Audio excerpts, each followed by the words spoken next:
surya bersinar, semuanya berbintang, warna yang hijau bersari, membuat rela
Baik, selanjutnya memasuki agenda ketiga, yaitu pembacaan tilawah oleh Saudara Nanda Mauladi dari Program Studi Komunikasi Penyiaran Islam Fakultas Agama Islam Universitas Muhammadiyah Jakarta. Kepada Nanda Mauladi, dipersilakan.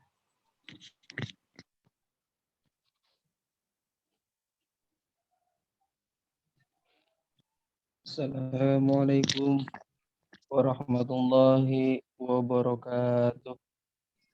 Waalaikumsalam.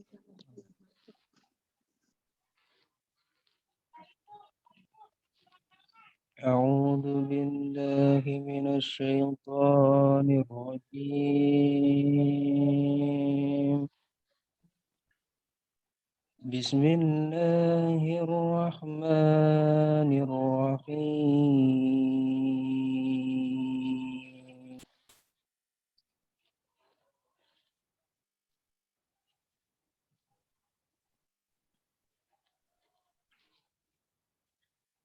Ya ayyuhallazina amanu bis-sabri was-salah.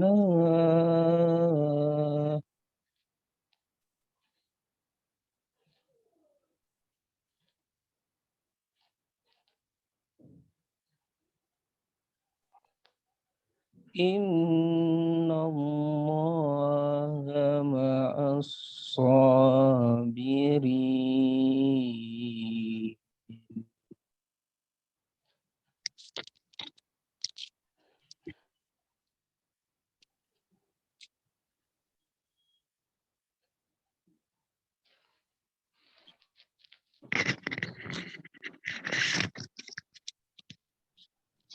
ولا تكونوا لمن يقتل في سبيل الله أموات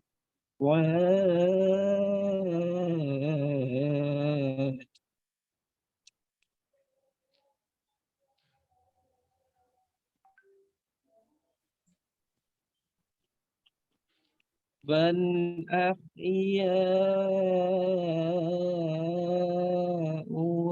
ولكن لا تشعرون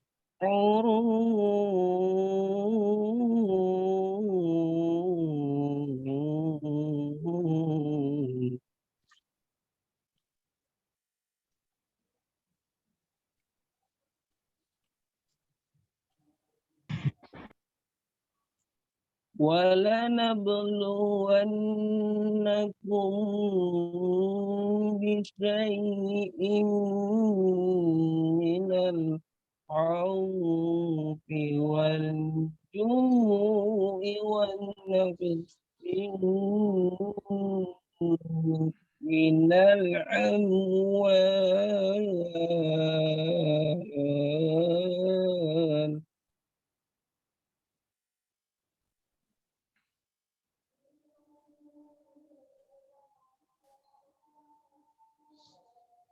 ولنقص من الأموال والأنفس والثمرات وبشر الصابرين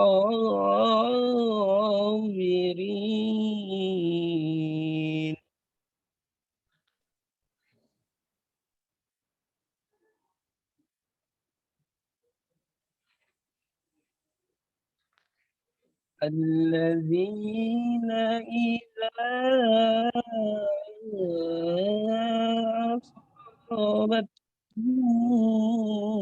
مصيبة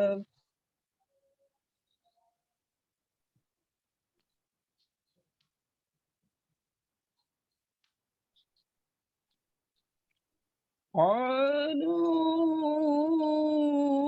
إنا لله وإنا إليه راجعون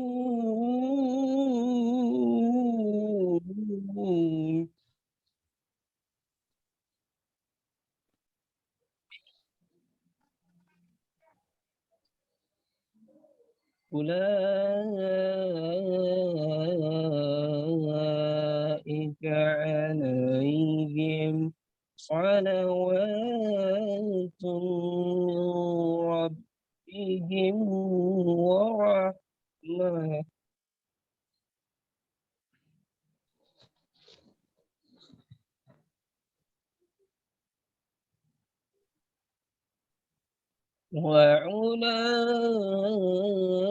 وأولئك هم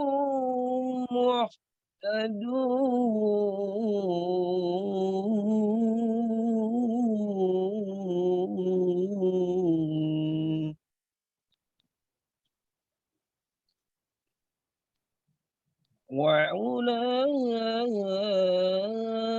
وأولئك هم المهتدون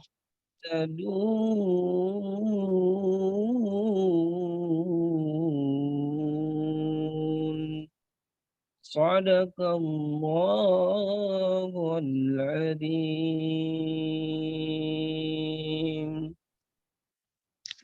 Wassalamualaikum warahmatullahi wabarakatuh.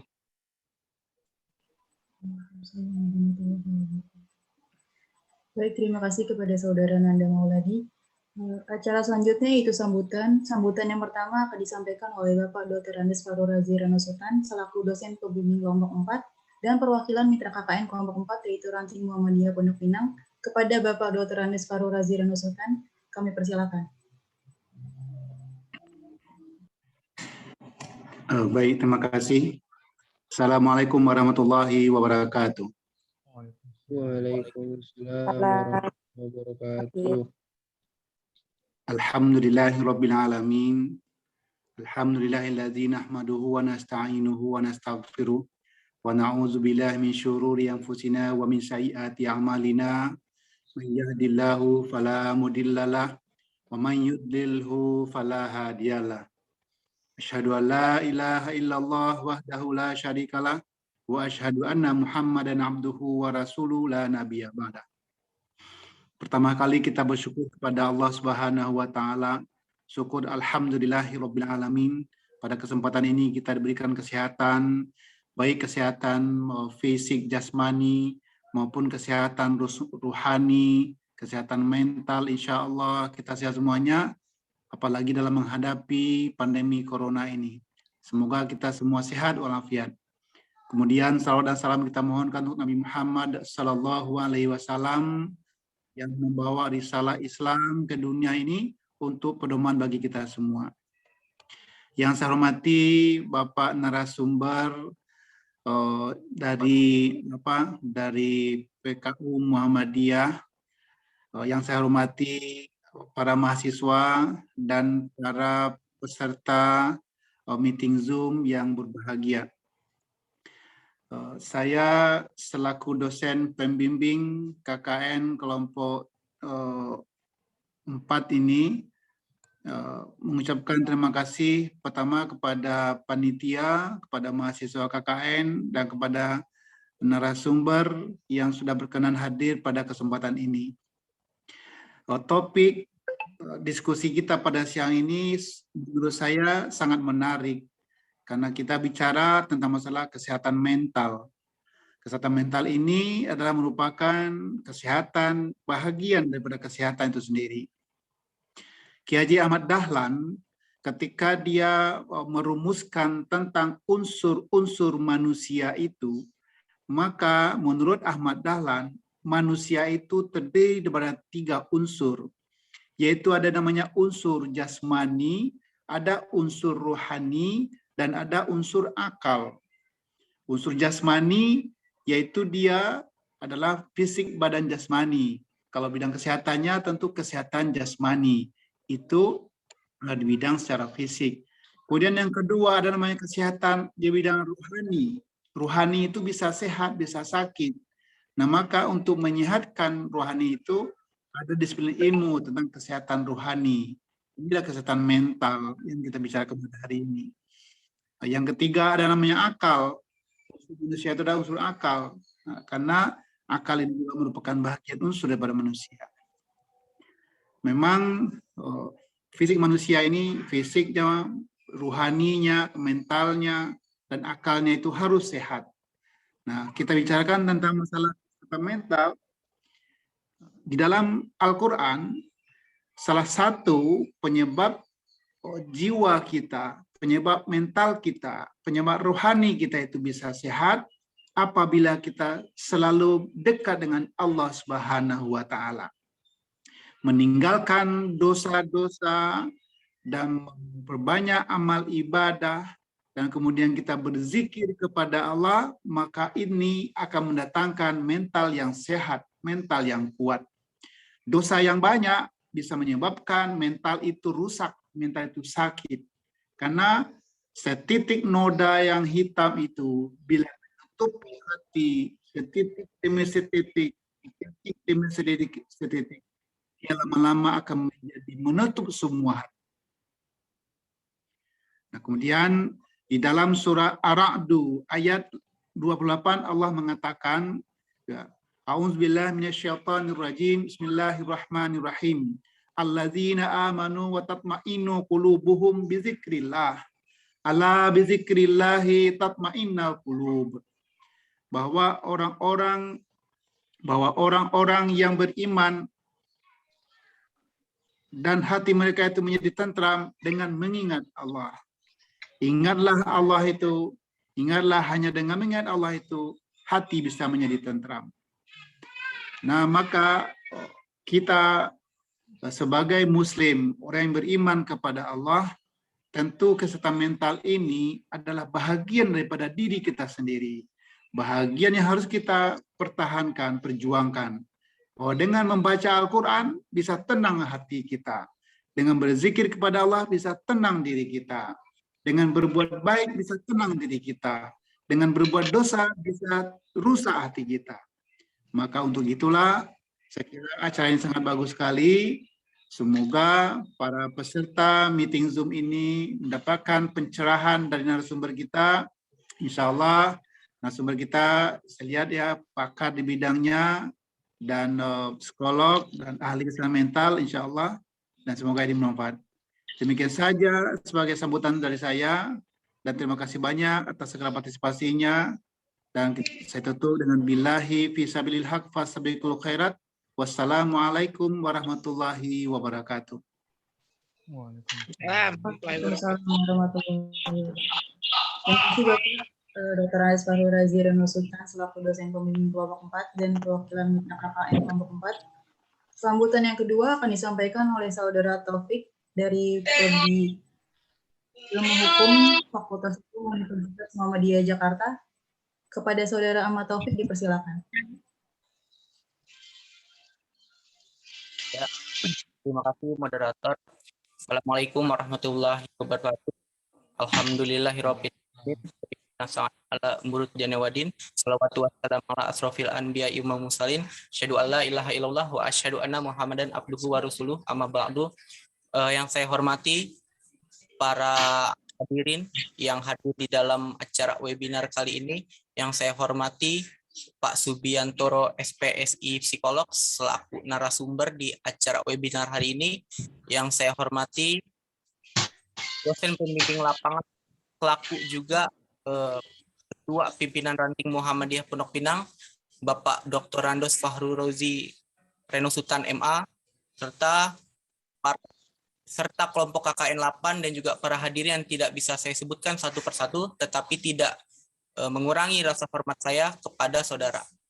Baik, webinar pada hari ini mengenai menjaga kesehatan mental di masa pandemi COVID-19. Memang semenjak COVID-19 datang di negara kita, bahkan di negara-negara yang ada di dunia internasional, kesehatan juga tidak hanya dipandang sebatas kesehatan jasmani saja, tetapi kesehatan mental pun memang dianggap perlu. Maka daripada itu, atas inisiatif dari teman-teman kelompok 8, kita berusaha untuk membawakan webinar yang dibawakan oleh ahlinya yang berjudul mengenai kesehatan mental di masa pandemi COVID-19. Mungkin hanya itu yang bisa saya sampaikan. Harapan saya webinar ini dapat berjalan lancar sebagaimana mestinya. Kurang lebihnya mohon maaf. Saya tutup. Billahi fisabilil haq fasabiqul khairat. Wassalamualaikum warahmatullahi wabarakatuh. Mama mau matiin suaranya gimana nih? Mohon maaf kepada Bu Ida, tolong di-mute ya suaranya. Ren. Ini matiin dulu nih suara mic-nya. Iya.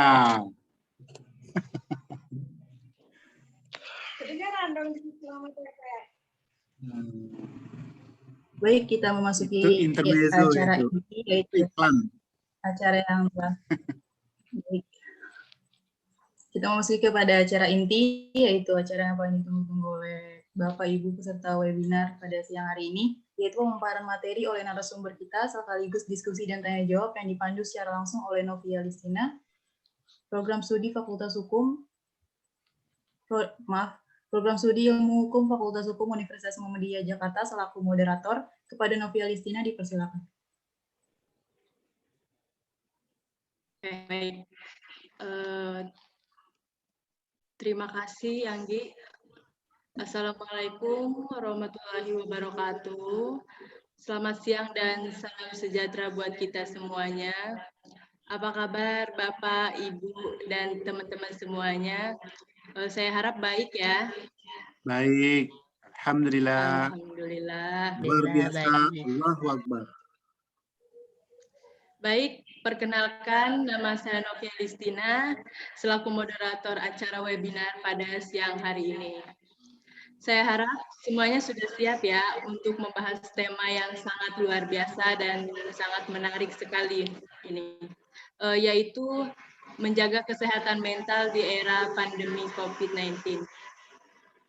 Dan kita akan membahas materi ini dari pembicara yang sudah sangat luar biasa, yaitu Bapak Subiantoro, PSI Psikolog. Apa kabar Bapak? Baik, alhamdulillah. Alhamdulillah, baik. Baik, sebelum narasumber menyampaikan materinya, saya akan memberitahukan bahwa pemateri akan memaparkan materinya kurang lebih 60 menit, kemudian dilanjutkan dengan sesi tanya jawab selama 15 menit ya. Sebelumnya saya akan membacakan CV dari narasumber kita dulu. Bapak Subiantoro Bapak Subiantoro SPSI Psikolog selaku Direktur Umum Rumah Sakit Fastabik Sehat PKU Muhammadiyah, Psikolog Klinis Rumah Sakit Fastabik Sehat PKU Muhammadiyah, Trainer hipnoterapis dari The Indonesian World of Hypnotherapy, Trainer Central European Time Emotional Freedom Technique dari International Conference on European Processes, Certified Business Hydra Coach, Commit from Medical Product for Human Use. Selanjutnya Neo-Neuro Linguistic Programming. Baik, itulah CV dari narasumber kita. Selanjutnya kepada Bapak Subiantoro dipersilakan menyampaikan materinya. Terima kasih. Assalamualaikum warahmatullahi wabarakatuh. Waalaikumsalam Waalaikumsalam warahmatullahi wabarakatuh. Mohon izin untuk share terlebih dahulu ya.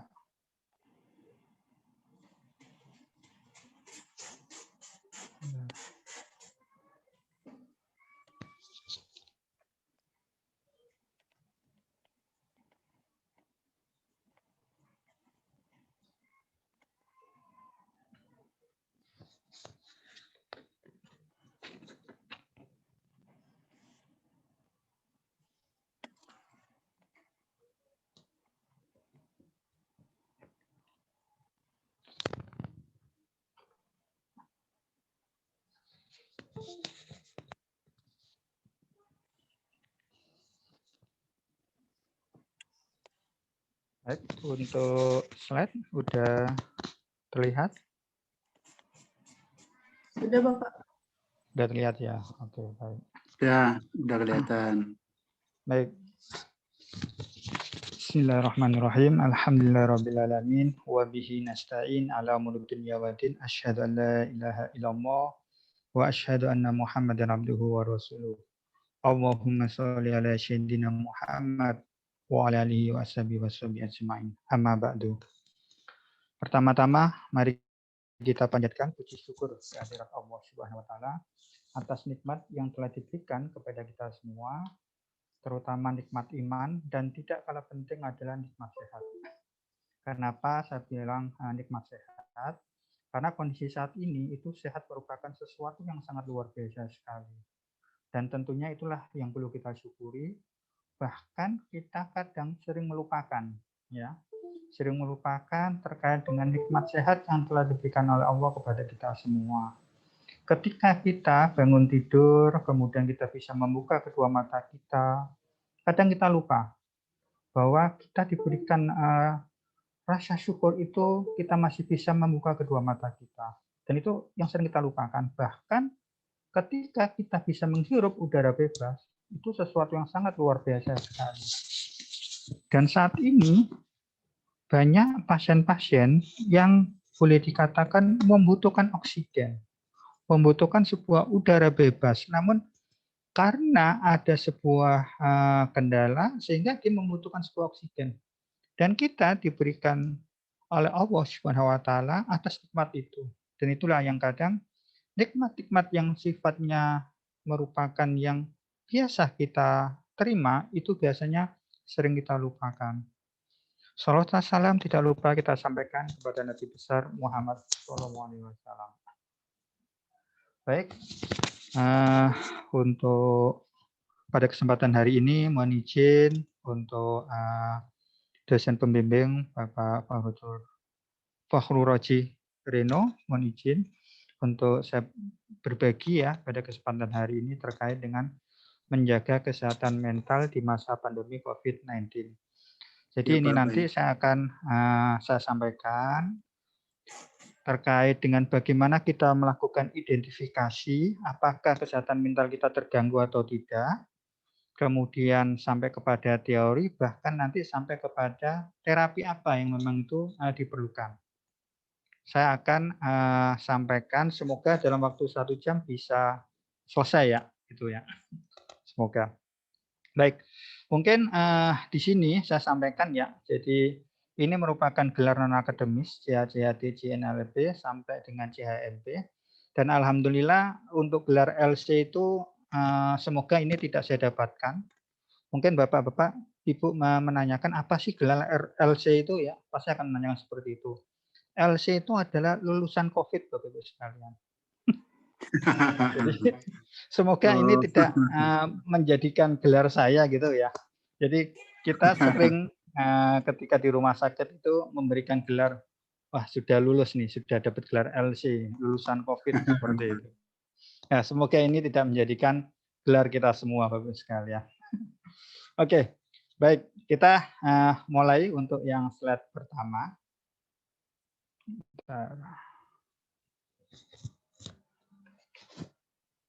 Oke, baik. Untuk slide yang pertama, Bapak Ibu sekalian, sebelum saya menyampaikan terkait dengan patuhi 5M, saya ingin ya nanti peran dari Bapak Ibu sekalian yang hadir pada kesempatan hari ini untuk bisa aktif nanti terlibat, aktif di dalam support di nanti untuk mengisi di kolom chat ya, karena ini penting untuk mengetahui nanti seberapa besar dampak dari Bapak Ibu sekalian terkait dengan kondisi identifikasi dari Bapak Ibu sekalian. Bentar, mohon maaf kok kayaknya tampilan chatnya bentar. Oke, baik. Bapak Ibu sekalian, ketika Bapak Ibu sekalian pernah mendengar terkait dengan patuhi 5M, kira-kira nih yang terlintas di pikiran Bapak Ibu sekalian pertama kali satunya apa? Atau mungkin terserah, yang terlintas pertama kali ketika Bapak Ibu sekalian mendengar sekarang patuhi 5M. Nah, kira-kira yang terlintas pertama kali apa nih 5M itu? Silakan untuk dibantu untuk mengisi di chat. Karena ini nanti untuk melihat seberapa besar Bapak Ibu sekalian nanti di dalam meminimalkan gitu kan ya peran serta Bapak Ibu sekalian untuk mensukseskan 5M ini nanti. Silakan. Kira-kira ketika patuhi 5M apa yang pertama kali? Memakai masker. Oke. Ada lagi selain memakai masker? Mencuci tangan mungkin Pak. Mencuci Mencuci tangan. tangan. Oke. Ada lagi selain mencuci tangan? Menjaga jarak. Menjaga jarak. Oke. Baik. Terima kasih Bapak Ibu sekalian. Di sini saya sampaikan Bapak Ibu sekalian karena ini sangat penting sekali ya. Jadi 5M yang itu menjadi slogan ya. Pertama adalah memakai masker, mencuci tangan, menjaga jarak, membatasi mobilitas dan interaksi, dan yang kelima menjauhi kerumunan. Kira-kira dari sini mana yang itu nanti jika kita melakukan salah satu dari 5M itu ternyata M yang lain itu bisa terselesaikan. Kira-kira M yang mana nih yang itu bisa mewakili itu semua? Kira-kira M yang mana? Ada yang bisa menjawab? Saya Pak, menjaga mobilitas dan menjauhi Menjaga kerumunan. mobilitas, menjauhi kerumunan. Baik, terima kasih. Jadi kita sepakat sebenarnya ketika kita menjauhi kerumunan, maka secara otomatis membatasi mobilitas, menjaga jarak itu pasti otomatis sudah tidak kita lakukan, Bapak sekalian. Nah, inilah kenapa tadi saya minta di awal pertama kali ketika yang muncul di pikiran kita itu adalah memakai masker, maka tidak menutup kemungkinan ya, tidak menutup kemungkinan untuk membatasi mobilitas itu biasanya yang penting saya pakai masker kok, aman. Gitu. Sehingga yang terpikir adalah saya kalau udah pakai masker aman nih. Gitu. Namun akan berbeda ketika yang muncul pertama kali itu adalah menjauhi kerumunan. Wah, saya harus menjauhi kerumunan. Maka secara otomatis ketika menjauhi kerumunan, membatasi mobilitas, menjaga jarak, itu tentunya pasti sudah dilakukan. Nah, inilah peran dari mahasiswa-mahasiswa ya yang saat ini AKKN adalah bagaimana membuat ya alam bawah sadar kita dan alam bawah sadar yang ada di masyarakat kita itu adalah ketika mematuhi 5M itu adalah menjauhi kerumunan, bukan memakai maskernya. Karena ketika memakai masker, maka yang ada di pikiran kita, saya udah aman pakai masker. Saya udah mencuci tangan. Sehingga kalau saya mungkin masih ada sebuah kerumunan, mungkin saya nggak ada masalah. Yang penting saya akan jaga jarak. Begitu pulang, saya akan cuci tangan. Seperti itu. Nah, inilah yang nantinya perlu Bapak Ibu sekalian itu nanti bisa memberikan sebuah edukasi, bisa memberikan sebuah pemaparan gitu kan ya, bagaimana 5M yang harus ada di pikiran kita pertama kali adalah menjauhi kerumunan.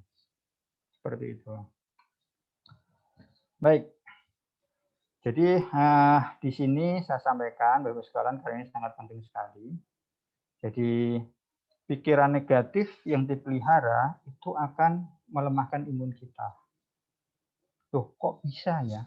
Pikiran negatif itu bisa melemahkan imun kita. Nanti akan saya uraikan ya dari awal sampai akhir sehingga nanti Bapak sekalian akan memahami benar ya kalau pikiran negatif itu ternyata bisa melemahkan imun. Kalau imun kita nanti boleh dikatakan itu lemah, kira-kira daya tahan tubuh kita untuk bisa merespon sebuah penyakit sejauh mana? Saya akan detailkan nanti di akhirnya ya. Kita pelan-pelan dulu, satu persatu dulu. Oke.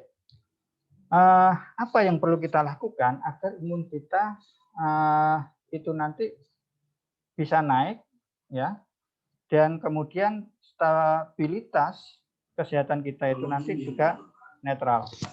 Mohon maaf sebentar. Berkomitmen untuk terus melakukan upaya perlindungan demi mencegah penularan COVID-19. Kami selalu memastikan. Mohon sebentar ya, saya matikan dulu.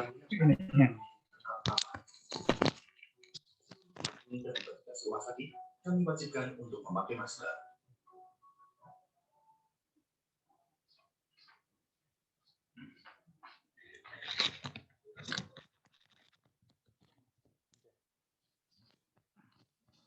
Mohon maaf, ada iklan ternyata. Oke, baik. Bagaimana kita mensikapi agar imun kita itu nanti bisa menjadi lebih baik? Pertama adalah bersikap tenang dan tidak panik. Bagaimana caranya? Nah, inilah yang tentunya sekali lagi Bapak Ibu sekalian, ketika pertama kali kita mendapatkan informasi atau pandemi terkait dengan COVID, pertama kali apa yang terjadi di masyarakat? Tentunya masyarakat sangat panik. Dan ketika kepanikan itu muncul, maka yang ada adalah ketika ada sebuah himbauan dari pemerintah atau mungkin dari medis atau mungkin dari perkumpulan-perhimpunan yang lain, mereka benar-benar memahami, mereka benar-benar menyadari itu semua. Gitu. Sehingga ketika mereka menyadari, memahami, maka bagaimana kita nanti mensikapinya, itu yang terpenting. Nanti saya jelaskan di akhir, karena itu pun juga akan saya detailkan bagaimana kita mensikapinya, seperti itu. Kemudian setelah kita bersikap tenang, tidak panik, gitu kan ya. Begitu pandemi yang pertama lewat, muncul yang namanya new normal. Kira-kira nih, yang pertama kali ada di pikiran kita begitu mendengar new normal apanya? Normalnya ya. Bukan new-nya ya, tapi normalnya gitu kan. Artinya apa? Pikiran kita merespon itu bahwa oh ini udah normal kok. Gitu. Sehingga habit yang ada di masyarakat itu boleh dikatakan habitnya itu sudah mulai berubah. Oh, sekarang bebas kok. COVID udah nggak ada. Sampai akhirnya banyak dari masyarakat yang sampai akhirnya tidak percaya bahwa COVID itu ada. Gitu. Dan kemudian muncullah gelombang yang kedua. Yang sampai pada akhirnya hampir semua rumah sakit, hampir di semua provinsi, itu lonjakan untuk pasien COVID itu sangat luar biasa sekali. Bahkan nih kebutuhan oksigen itu meningkat 3-4 kali lipat. Bisa dibayangkan Bapak Ibu sekalian. Ketika kita yang biasanya menghirup udara bebas bisa menghirup dengan leluasa, kadang kita lupa untuk mensyukuri itu. Namun ketika kita dalam kondisi COVID membutuhkan oksigen, baru kita menyadari. Ternyata inilah sebuah kenikmatan yang sangat luar biasa yang diberikan oleh Allah kepada kita semua. Nah, sehingga itulah yang perlu kita sikapi agar nanti kita bisa bersikap tenang dan kemudian tidak panik. Kemudian seleksi informasi dan tetap waspada. Kadang informasi yang kita terima, Bapak-Ibu sekalian, ini boleh dikatakan hampir setiap hari yang kita terima itu sangat luar biasa sekali. Dan boleh dikatakan ketika kita menseleksi informasi itu tidak dengan selektif, Bapak-Ibu sekalian, bisa dibayangkan. Mungkin ketika kita tinggal di perkampungan atau mungkin di perumahan atau mungkin di mana gitu ya, yang memang ada mushola atau masjidnya, dan ketika ada yang meninggal, biasanya diumumkan. Inna lillahi wa inna ilaihi raji'un. Itu sehari bisa sampai berapa kali? Kira-kira apa yang terbayang dalam pikiran Bapak sekalian? Meninggal. Meninggal. Meninggal. Akhirnya apa yang muncul? Wah, ternyata COVID menakutkan ya. Belum lagi informasi dari televisi. Yang meninggal setiap hari sekian ribu, sekian puluh. Wah, itu sangat luar biasa informasi itu. Sehingga bagaimana informasi itu kita benar-benar bisa selektif. Dan informasi itu benar-benar bisa kita pilih. Itu yang terpenting. Dan berikutnya yaitu bagaimana kita bisa untuk stay di rumah. Karena ini sangat penting sekali untuk stay di rumah, beraktivitas di rumah. Bahkan ketika kita dalam kondisi berada di rumah, ini biasanya yang kaum milenial ya, itu biasanya merasa, wah nanti kalau saya di rumah jamuran loh Pak, gitu ya. Biasanya seperti itu gitu ya. Bahkan sebenarnya banyak kaum milenial sekarang itu ketika stay di rumah, mereka mempunyai sebuah aktivitas yang boleh dikatakan sangat luar biasa sekali. Ide-ide cemerlangnya akan muncul gitu. Dan tanpa disadari, mereka bisa menghasilkan pendapatan yang lebih dari yang bisa kita dapatkan. Kenapa? Karena ketika kita berada di rumah dan kemudian kita mencoba untuk mengeksplor kompetensi kita, kemampuan kita, insya Allah disitulah kita akan menemukan sesuatu yang sangat luar biasa, ide-ide itu yang kemudian bisa mendapatkan sebuah pendapatan dan bisa bermanfaat juga untuk orang lain. Gitu. Sehingga tidak sampai kemudian merasa, Pak, saya kalau di rumah itu ya bisa jamuran Pak nanti. Gitu. Jadi ini sangat penting sekali bagaimana kita mensikapinya. Kemudian kedua adalah relaksasi. Nah, ini tadi yang disampaikan ya oleh dosen pembimbing bahwa sebenarnya relaksasi itu merupakan sebuah gelombang di mana ada yang namanya gelombang gamma, beta, alfa, dan theta. Jadi ketika kita masuk dalam gelombang alfa, maka disitulah kita merasakan di mana kondisi gelombang itu benar-benar sangat rileks. Dan ketika kita melakukan sebuah ibadah, entah dengan kita melakukan sholat malam, berzikir, membaca Quran, itu sebenarnya kita berada dalam gelombang alfa. Gitu. Namun, ini jarang kita lakukan. Malah justru kita lebih cenderung kepada sesuatu yang informasinya itu seperti wah ini kan harus modern gitu ya, modernisasi gitu. Akhirnya apa? yoga, gitu kan ya. Kemudian relaksasi, gitu kan. Sebenarnya tidak ada masalah, gitu kan ya. Selama memang kita bisa melakukan segala sesuatu yang itu bisa kita lakukan sedini mungkin, kita tidak harus melakukan sesuatu yang sulit. Itu yang terpenting. Contoh, kalau yoga, kalau Bapak sekalian tidak bisa melakukan, gimana melakukan yoga? Relaksasi juga sama, tekniknya seperti apa? Namun ketika kita melakukan sholat, itu sudah kita lakukan setiap hari. Dan kita masuk dalam gelombang alfa. Dan ketika masuk gelombang alfa, maka disitulah kita tanpa sadari, pikiran kita itu cukup rileks, cukup tenang. Sehingga itu bisa merupakan salah satu cara untuk bagaimana membuat relaksasi secara berkala. Dan yang tidak kalah penting adalah tetap menjalin sebuah komunikasi. Karena ini penting jikalau memang ada yang merasa sudah mulai ada perasaan cemas, kemudian perasaan khawatir, kadang mungkin perlu curcol gitu kan ya. Wah, saya harus menghubungi siapa ya? Gitu. Karena ini penting. Jadi ketika ada yang ingin bercerita atau mungkin mempunyai sebuah kasus gitu kan ya, sebuah masalah, itu tidak harus kemudian kita memberikan sebuah solusi, Bapak sekalian. Tapi dengan mendengarkan saja itu sudah mengurangi berapa persen. Itulah, sehingga ini penting bagi kita bahwa ketika kita ingin membantu masalah seseorang, itu tidak harus kemudian kita memberikan sebuah solusi, tergantung dari konteksnya nanti seperti apa. Itu sehingga menjalin sebuah komunikasi itu sangat diperlukan. Oke, baik, kita lanjut berikutnya. Ini Bapak sekalian.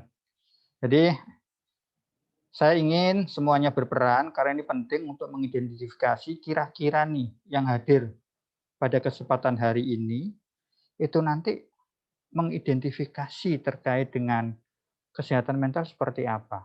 Yuk kita identifikasi bersama-sama. Karena nanti akan saya jelaskan kira-kira masuk di kategori yang mana nanti.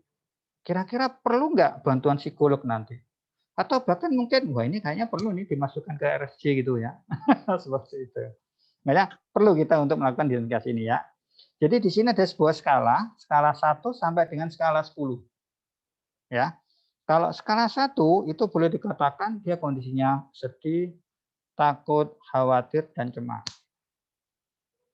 Kalau skala 10 itu dalam kategori dia tenang, yakin, bahagia, itu adalah skala 10. Kira-kira nih dari 1 sampai 10, Bapak Ibu sekalian berada di skala berapa? Silakan diisi, ditulis di kolom chat. Karena ini sangat penting nanti untuk mengidentifikasinya.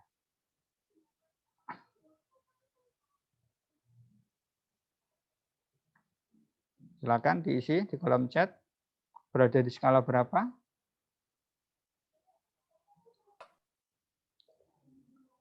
Dari 1 sampai 10, kira-kira Bapak sekalian berada di skala berapa?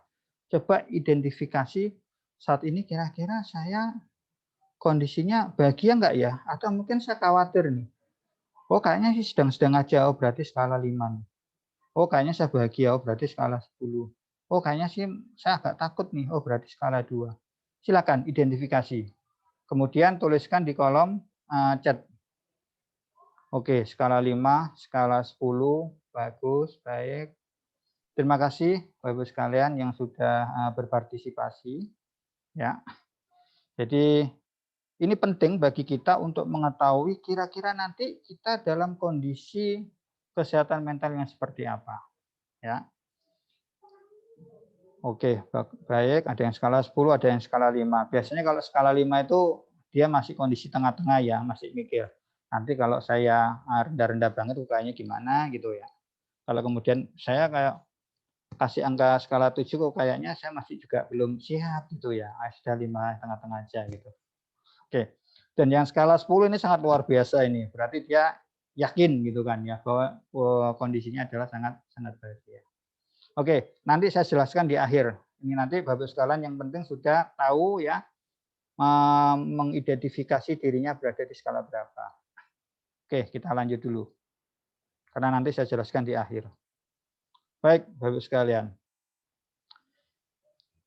Identifikasi yang kedua, kita perlu untuk melihat diri kita saat ini itu perasaan kita seperti apa.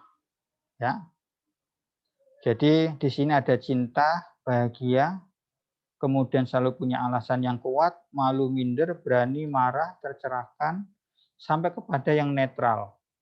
Kira-kira nih dari Bapak sekalian, silakan identifikasi saat ini mana perasaannya yang itu dirasakan oleh Bapak Ibu sekalian. Silakan ditulis di kolom chatting. Karena ini nanti penting untuk menjelaskan kira-kira imunitas Bapak sekalian nanti berada di skala berapa. Gitu. Sehingga nanti kita bisa mengidentifikasi terkait dengan kesehatan mentalnya seperti apa. Oke, silakan. Identifikasi dulu kira-kira perasaannya seperti apa. Oh, saya sekarang berani. Silakan ditulis di kolom chat berani. Oh, saya damai. Silakan ditulis damai.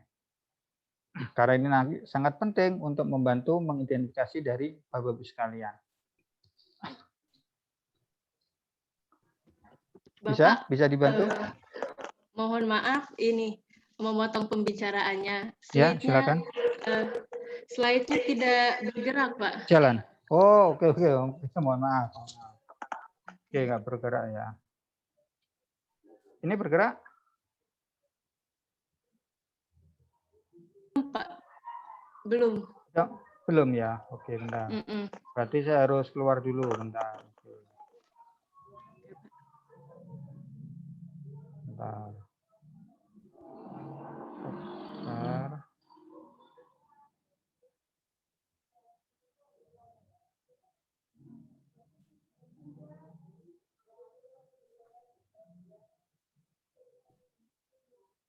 Oke, udah keluar?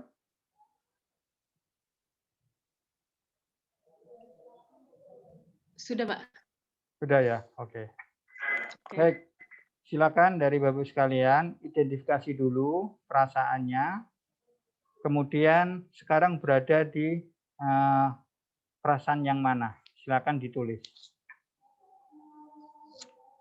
Ada yang perasaannya cinta, damai, bisa menerima. Oke, ada lagi damai. Oke, baik.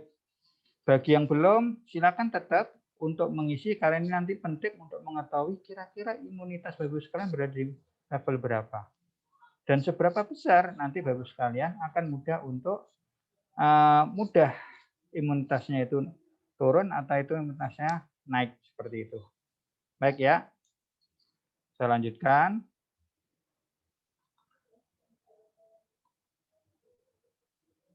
Oke. Slide masih masuk ya? Jalan. Oke, baik. Ini saya jelaskan dulu sebelum nanti saya membahas yang tadi ya.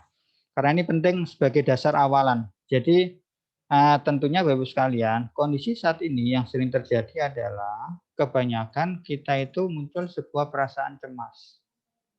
Nah, kecemasan itu apa? Kecemasan itu adalah respon emosi tanpa objek yang spesifik.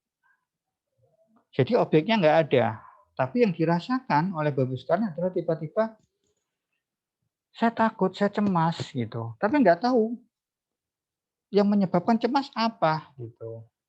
Nah, itu biasanya ketika Bapak sekalian mendengar gitu kan ya, sebuah informasi berita meninggal, setiap kali mendengar informasi itu tiba-tiba yang ada Bapak sekalian tuh rasa langsung cemas gitu.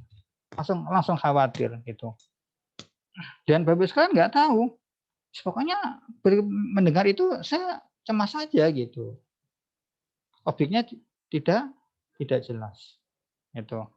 Nah, kemudian apa yang akhirnya itu terjadi? Jadi cemas itu merupakan sebuah reaksi Bapak sekalian. Reaksi alami tubuh terhadap sebuah stres. Gitu. Nah, sehingga bagaimana kemudian kita mengontrol itu semua agar itu semua bisa ditemukan objeknya. Dan ketika objek sudah ditemukan, maka yang ada adalah udah yang untuk melakukan sebuah terapi seperti itu. Baik, saya lanjut terlebih dahulu. Bentar. Oke, nah ini Bapak sekalian. Jadi untuk kondisi penyintas pandemi, ya pandemi COVID-19, atau mungkin kita masih belum gitu kan ya, maksudnya belum itu ya jangan sampai gitu ya. Pertama kali adalah Bapak sekalian, yang sering terjadi itu adalah ketika kita sedang merasakan badan ngilu, kepala pusing, pening dan sebagainya, gitu kan ya. Kadang kita menolak kalau kemudian kita itu sebenarnya kayaknya kok arahnya tanda-tanda COVID itu, tapi kita kadang menolak. Itu. Namun ketika kemudian setelah dilakukan tes di PCR hasilnya positif. Kemudian muncullah sebuah yang namanya shock. Gitu. Nah, sehingga ketika dia shock kaget gitu kan, loh kok hasilnya positif ya? Gitu. Padahal dia tidak mempercayai itu semua. Oh saya meriang biasa itu. Gitu. Padahal itu adalah sebuah tanda-tanda yang kemudian dia tidak bisa menerima itu semua. Akhirnya apa yang muncul? Sebuah shock, kaget. Apalagi gitu ya, kita tertularnya oleh teman kita, gitu kan ya. Yang kebetulan kita nggak tahu teman kita main ke rumah, tuh ya. Padahal dia kondisinya positif, tidak bergejala, gitu kan ya. Kemudian dia tidak merasakan bahwa dirinya adalah positif. Kemudian dia main ke kita, kemudian kita tertular. Bisa dibayangkan bagaimana perasaannya. Wah ini gara-gara si A ini. Akhirnya saya jadi positif. Yang ada bukan menerima, tetapi yang ada adalah sebuah penolakan di dalam dirinya dan menyalahkan kepada orang lain. Muncul sebuah reaksi. Sampai akhirnya nanti muncul sebuah reorientasi. Itu adalah sebuah tahapannya. Ya, oke. Kita lanjut. Nah, ini Bapak sekalian, ini sebuah reaksi.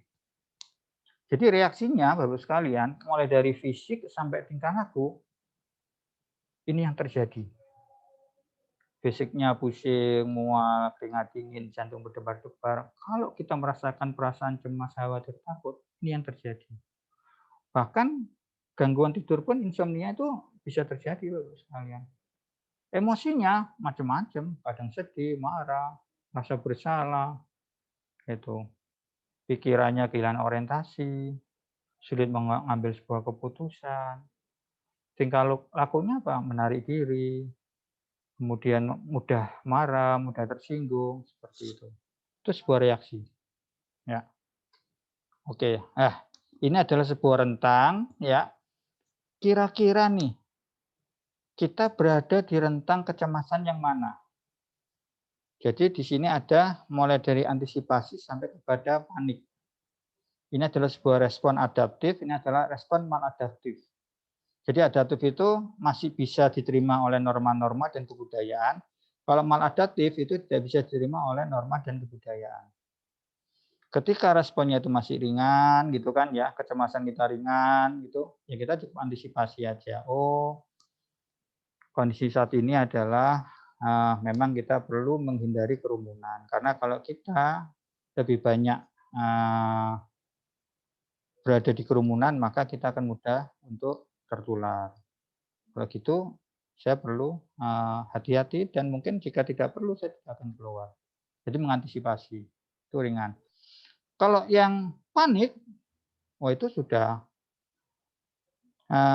yang terjadi itu sudah perlu pertolongan psikolog. Yang tadi saya sampaikan, bahkan saya ada klien, dia dari Malaysia, mendengar suara ambulan, itu sudah sangat tidak nyaman sekali. Padahal itu baru mendengar suara ambulan, Bapak sekalian. Itu. berarti sudah masuk kategori berat. Gitu. Nah, oke. Kemudian reaksinya apa nih ketika kita berada dalam kondisi seperti itu? Biasanya ada 3 reaksi yang kita munculkan. Kita fight. Jadi kita akan melawan. Gitu kan ya. Atau mungkin flight, kita akan kabur lari. Udahlah. Gitu. Dan yang ketiga, bisa juga kita ya seperti masa bodoh gitu. Ya udahlah, nggak apa-apa lah. Gitu. Fresh seperti itu. Itu reaksinya tergantung dari masing-masing individu, Bapak sekalian. Oke, baik. Ya. Ini penting saya sampaikan ya. Jadi inilah bagaimana kita mensikapinya kondisi ketika kita dalam kondisi mengalami stres COVID-19. Kita mensikapinya, kita mengambil sikap yang seperti apa? Apakah kita akan ketakutan? Apakah kita akan dalam zona pembelajaran? Atau kita akan dalam zona perkembangan? Kalau yang muncul ketakutan, Bapak sekalian, maka kita merasa seperti, udahlah, saya juga nggak punya harapan nih. Gitu. Akhirnya depresi, yang sampai akhirnya begitu depresi, kondisinya udah semakin gawat, ya akan mempercepat imun itu semakin turun dan kemudian bisa berdampak yang seperti yang tidak kita harapkan seperti itu. Kemudian kalau kita zona pembelajaran, kita akan reaktif atau kita akan terluka. Sampai kepada zona perkembangannya seperti apa? Oh, kita perlu untuk mengantisipasinya, kita perlu untuk meresponnya seperti apa, mensikapinya seperti apa. Nah, ini adalah kondisi di mana kita mensikapi stres COVID-19 seperti itu. Baik, Ibu sekalian. Silakan saya dibantu lagi chat ya sebelum nanti saya jelaskan karena habis ini baru nanti saya detailkan. Mulai dari artinya sudah saya sampaikan, kemudian identifikasinya juga sudah dilakukan. Sekarang kira-kira nih dari Bapak Ibu sekalian, ketika melihat dan membaca kalimat ini, saya merasa khawatir, takut, cemas bila, silakan diteruskan kalimatnya. Karena ini nanti untuk melihat gitu kan ya, melihat kira-kira Bapak Ibu sekalian itu nanti bagaimana kita memprogram ya, memprogram untuk alam bawah sadar kita. Karena ini sangat penting bagi kita. Oke. Silakan untuk ditulis di kolom chat.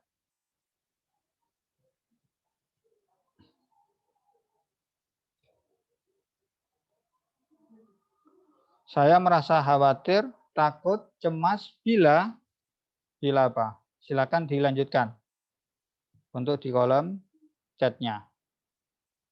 Saya merasa khawatir, takut, cemas bila. Oke. Bila gagal. Oke. Ketika Bapak sekalian menuliskan kalimat yang tadi, itulah merupakan reaksi pertama kali Bapak Ibu sekalian ketika membaca reaksi yang pertama kali muncul dalam alam bawah sadar kita.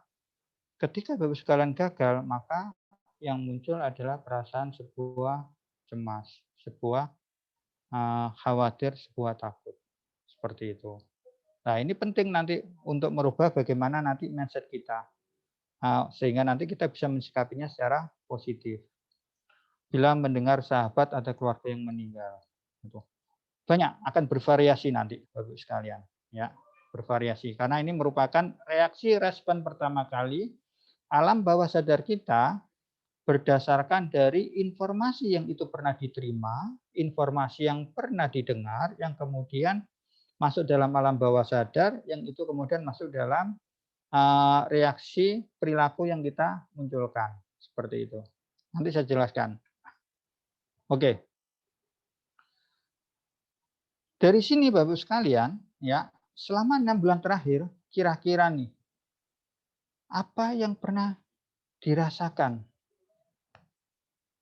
nyeri ulu hati, gangguan lambung, mual, sakit punggung belakang, sakit kepala, migrain, bernafas dengan cepat, berdebar-debar, gemetar, mudah berkeringat dingin, merasa gelisah.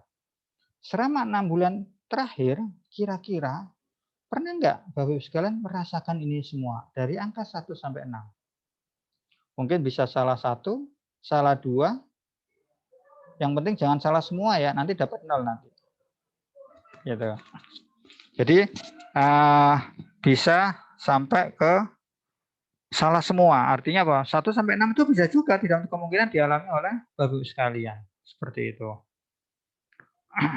Nah, sehingga ini ada migrain gitu kan ya. Itu.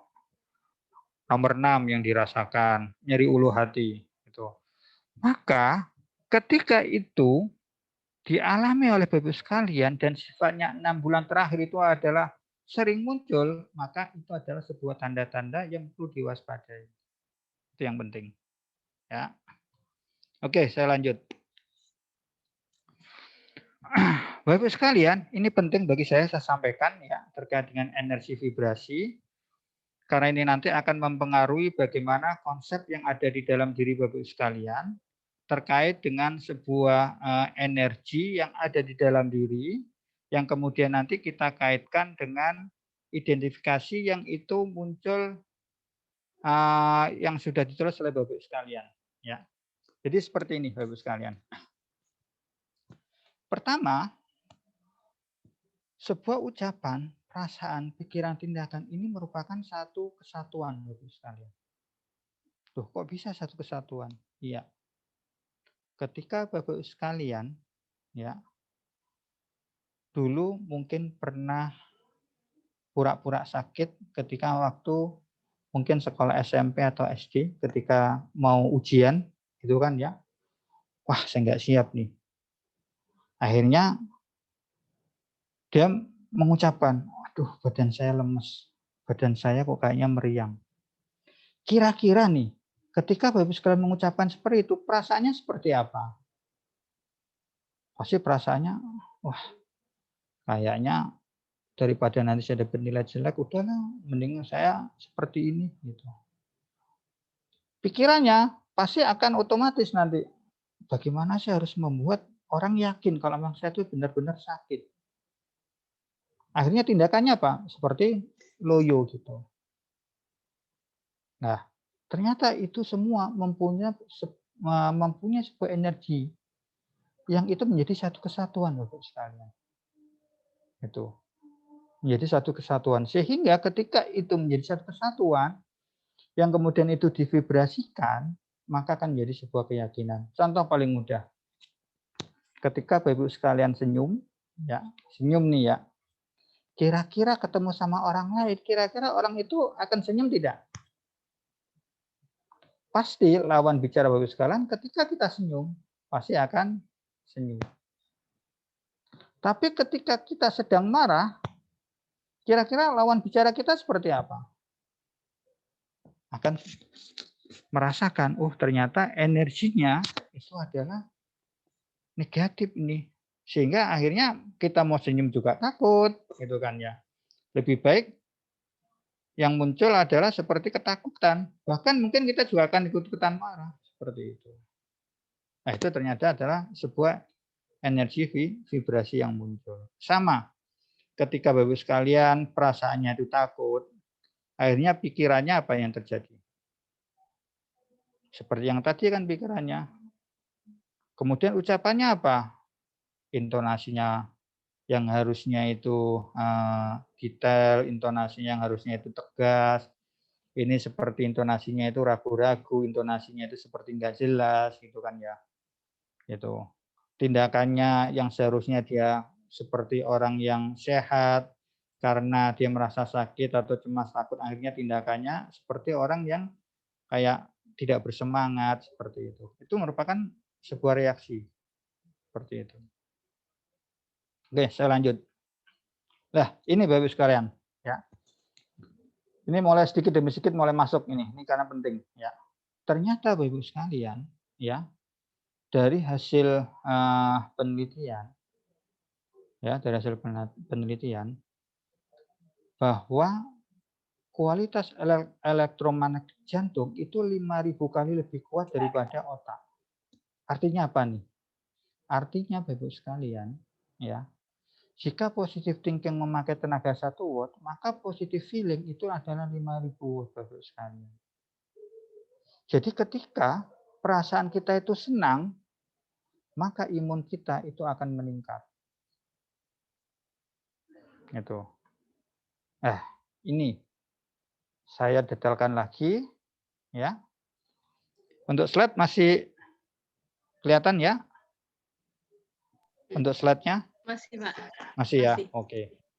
Mengapa orang muda sakit? Ya, mengapa orang muda sakit? Inilah sebuah penelitian dari Profesor David Hawkins. Bahwa orang yang penuh dengan cinta kasih itu biasanya getaran magnetnya itu di atas 200 Hz. Makanya tadi dari dosen pembimbing menyampaikan gitu kan ya, bagaimana kita bisa memberikan energi atau gelombang kebaikan untuk orang lain.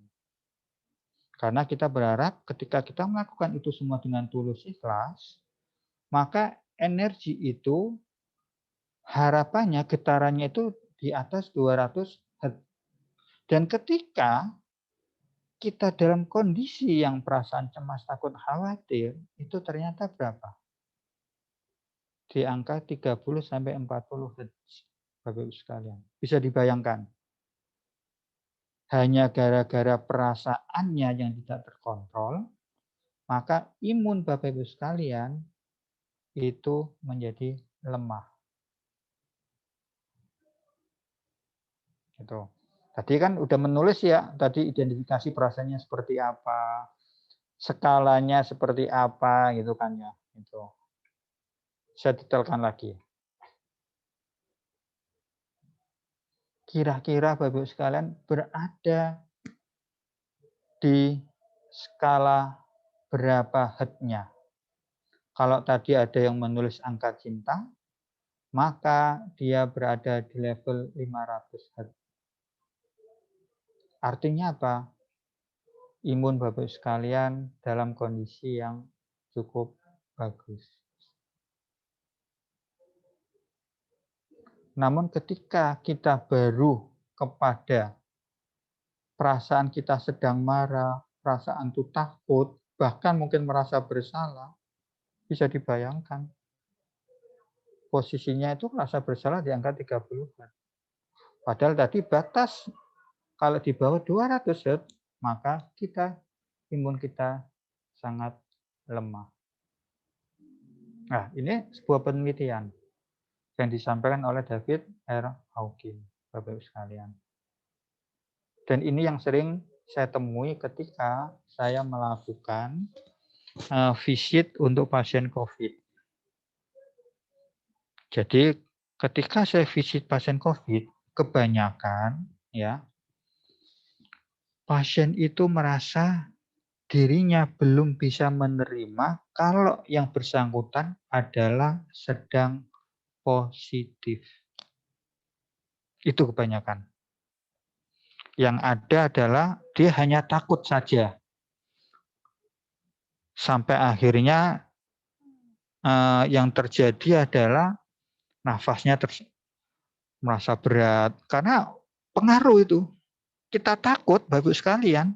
Contoh nih ya, kalau Bapak sekalian mungkin pernah merasakan punya teman dekat, kemudian ingin main ke rumah, dan itu teman spesial gitu kan ya, tapi spesialnya tidak pakai telur gitu, kayak nasi goreng gitu ya. Ketika Bapak sekalian mau berangkat nih ya, kira-kira nih, jantung kita berdetak nggak? Kalau pertama kali berdetak itu, yang biasanya normal ini detaknya semakin kencang. Ketika kita sudah sampai depan rumah, detak jantungnya semakin kencang lagi enggak? Semakin kencang. Begitu kemudian yang membuka pintu itu adalah orang tuanya, kira-kira seperti kayak copot enggak jantungnya? Kenapa? Karena itulah ada perasaan takut, khawatir, dan cemas Bapak Ibu sekalian. Itu yang bisa kita rasakan. Dan itu yang terjadi, kebanyakan pasien COVID yang dimunculkan ada perasaan takut, cemas.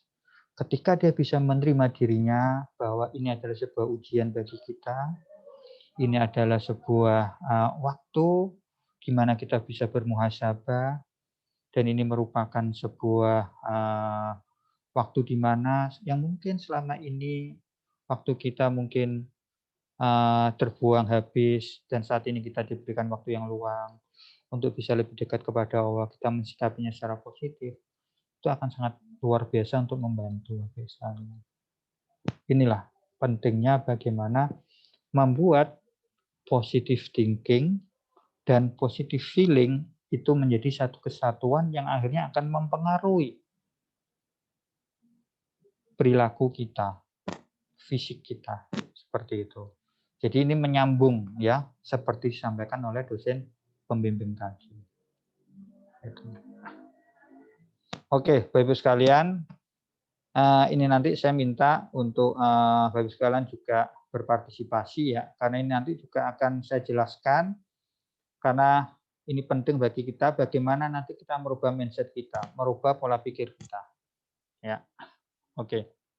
Kita akan mencoba untuk bermain sebentar. Ya, oke.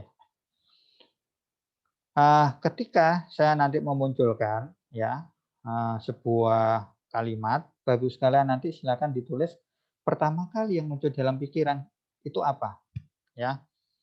Nggak apa-apa sebutkan brandnya, itu kan ya, karena ini bukan kita sedang menjadi marketing, bukan, tetapi kita ingin tahu saja sebenarnya apa yang terlintas di pikiran kita yang pertama kali, itu ya. Air kemasan. Air kemasan kira-kira apa yang terlintas di pikiran Bapak Ibu sekalian?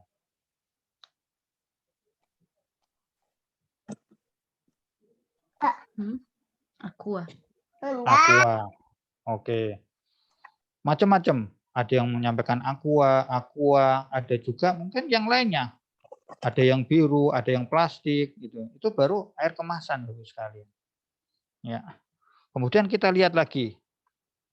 Mie instan. Kira-kira yang terpikir apa nih mie instan di pikiran kita? Sakit perut. Sakit perut. Kemudian ada juga yang formalin, pop mie, indomie gitu kan ya. Itu bervariasi. Tergantung apa? Informasi yang kita dapatkan. Nanti saya jelaskan nanti. Ya. Oke. Batuk, meriang, panas, tenggorokan, sakit. Kira-kira apa nih yang muncul di pikiran kita? Corona. Corona. Itu ya. Sehingga Bapak Ibu sekalian, ya, ketika kita merasakan meriang, panas, tenggorokan, sakit, batuk, kira-kira nih yang ada di pikiran kita, waduh, kira-kira ini nanti saya benar-benar positif nih. Perasaannya muncul, perasaan takutnya. Itu kan ya. Itu. Kenapa? Karena ini informasi yang didapatkan oleh Bapak Ibu sekalian. Itu. Padahal belum tentu juga, gitu kan ya. Kenapa? Karena semua itu harus melalui proses diagnostik, yaitu dengan PCR, gitu kan ya. Namun kita perlu sebuah waspada, gitu. Namun ketika berarti makin banyak informasi makin sakit dong. ya, makanya bagaimana kita mensikapinya sebenarnya. Yang terpenting di situ. Makanya tadi saya sampaikan di awal, bagaimana kita menyaring sebuah informasi itu dengan selektif, Bapak sekarang. Itu yang terpenting. Gitu. Sehingga ketika kita selektif menerima sebuah informasi, maka yang kita harapkan kita bisa memilah-milah. Oh, kalau saya meriang, panas tenggorokan, berarti saya perlu lebih waspada. Jika memang ternyata dengan kewaspadaan itu belum menurun kondisinya, maka kita perlu untuk melakukan tes diagnostik. Bukan kecemasannya dan ketakutannya, tapi bagaimana kita mensikapinya, waspadanya. Gitu. Kemudian yang berikutnya, Corona COVID, apa yang ada di pikiran kita? Macam-macam pasti. Corona COVID meninggal, Pak. Gitu. Itu terjadi itu. Maka itulah informasi yang dihimpun oleh pikiran kita, Bapak Ibu sekalian. Ini saya jelaskan di sini. Inilah proses bagaimana informasi yang kita dapatkan itu ketika kita menerima informasi, menerima informasi itu yang kita dapatkan dalam 10 million bit, ya, yang kita dapatkan dari visual kita, auditori kita, itu masuk, kemudian tidak kita saring, tidak ada sebuah filter terkait dengan nilai-nilainya, keyakinan kita, memorinya kita, maka semua akan dimasukkan, Bapak Ibu sekalian. Gitu. Ketika semua dimasukkan, maka di sini tidak ada sesuatu yang di-delete, gitu kan ya. Ketika ini tidak ada sesuatu yang di-delete, maka akan diinternalkan, akan di-mapping, akan dimasukkan di dalam alam bawah sadar kita. Sehingga tanpa disadari akan menjadi sebuah stage, gitu ya. Gitu. Ketika ini menjadi sebuah stage, maka yang terjadi adalah tanpa disadari itu akan mempengaruhi behavior dan fisiologi kita, yang akhirnya outcome-nya muncullah yang namanya nanti bisa perasaan takut, cemas, khawatir, dan sebagainya. Makanya informasi yang kita dapatkan tentunya perlu dipilah-pilah atau selektif mungkin. Jadi contoh ya Bapak Ibu sekalian, pertanyaannya untuk apa Bapak Ibu sekalian tahu yang meninggal dalam satu hari itu sekian, untuk apa? Kalau Bapak Ibu sekalian tujuannya adalah untuk sebagai data yang itu bisa bermanfaat, maka itu bisa menjadi sesuatu yang positif. Namun ketika hanya kepingin tahu, rasa ingin tahu, ya kan, maka tidak untuk kemungkinan itu bisa dibayangkan itu Bapak Ibu sekalian. Bentar. Bisa dibayangkan itu.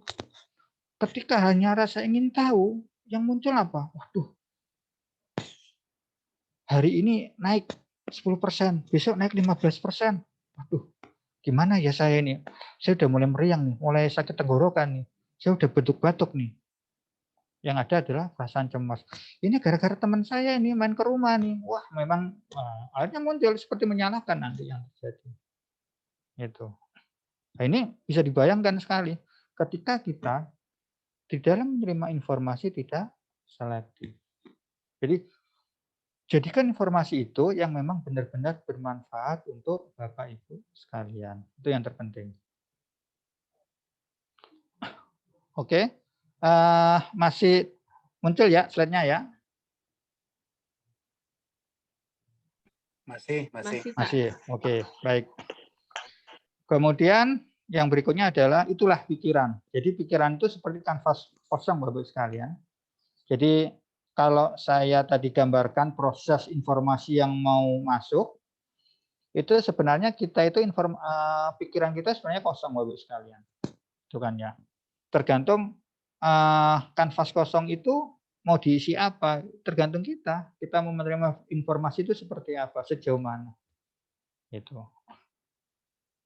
Nah, sehingga apa nih yang perlu kita lakukan untuk bisa menjadikan sebuah terapi yang itu sebenarnya bisa dilakukan oleh Bapak Ibu sekalian. Jadi terapi itu sebenarnya bervariasi Bapak Ibu sekalian. Dengan kita melakukan pikiran positif itu sebenarnya sudah merupakan sebuah terapi. Karena kita akan apa? Akan menerima diri kita. Contoh ya. Di sini kita mencoba untuk merubah pikiran negatif menjadi pikiran positif Bapak sekalian. Saya confirm COVID-19. Bagaimana cara kita merubah kondisi ini menjadi positive thinking? Kalau yang ada saya confirm COVID-19, kira-kira nih Bapak sekalian, yang ada di bayangan Bapak sekalian seperti apa? Coba bayangkan aja. Pasti bayangannya apa? Waduh, kayaknya ini habis ini saya meninggal nih. Tetangga saya aja meninggal. Itu. Tapi coba kalau kemudian kita sikapi sekalian dengan sesuatu menjadi yang positif. Alhamdulillah, saya mendapatkan kesempatan untuk istirahat. Yang selama ini mungkin saya nggak punya waktu untuk istirahat. Nggak punya waktu untuk lebih dekat kepada Allah. Seperti itu. Ini sebenarnya sudah merupakan sebuah terapi Bapak sekalian. Jadi tidak harus terapi itu yang sulit gitu ya. Gitu. Bahkan yang tadi disampaikan oleh dosen pembimbing, udah kita sholat, kita ibadah, kita dekatkan dirinya kepada itu sebuah terapi Bapak sekalian. Karena apa? Itu masuk dalam alam relaksasi. Gitu.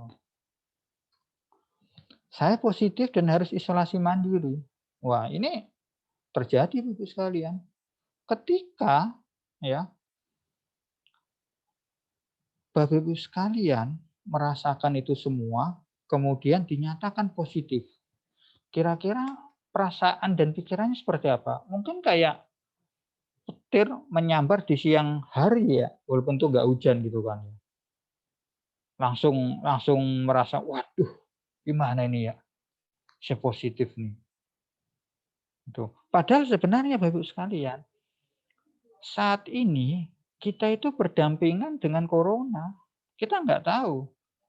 Di lingkungan kita, teman kita, keluarga kita nggak tahu siapa yang positif, siapa yang negatif. Gitu.